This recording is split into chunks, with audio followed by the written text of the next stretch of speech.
नमस्ते अस्तु भगवन् विश्वेश्वराय महादेवाय त्र्यम्बकाय त्रिपुरान्तकाय त्रिकाग्निकालाय कालाग्निरुद्राय नीलकण्ठाय मृत्युञ्जयाय सर्वेश्वराय सदाशिवाय श्रीमन्महादेवाय नमः।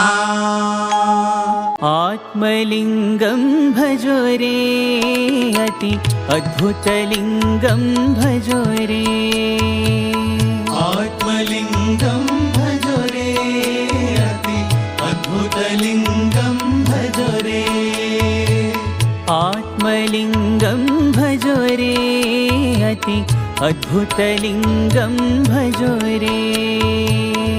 आत्मलिङ्गं भजो रे अति अद्भुतलिङ्गं भजो रे।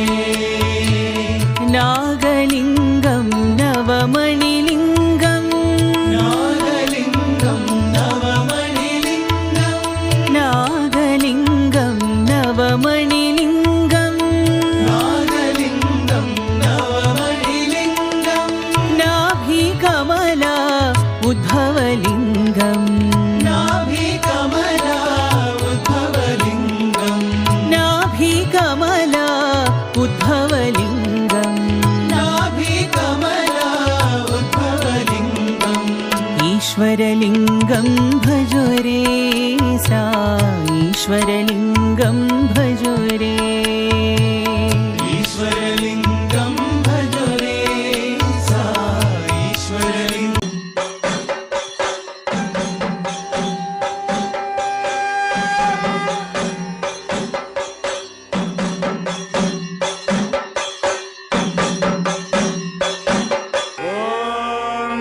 गणानां त्वा गणपतिगं हवामहे कविं कवीनामुपमश्रवस्तमम् ज्येष्ठराजं ब्रह्मणां ब्रह्मणस्पत वानशृण्वन्नोतिभिः सीदसादनम्। ప్రతి ఒక్కరూ కరతాళ ధ్వనులు చేస్తూ ఉండాలమ్మా. రెండు చేతులు పైకెత్తి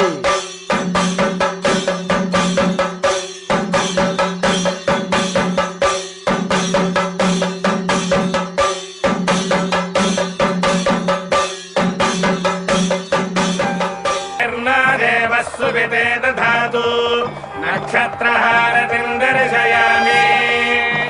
श्रीरस्तु नित्यमङ्गलानि भवन्तु।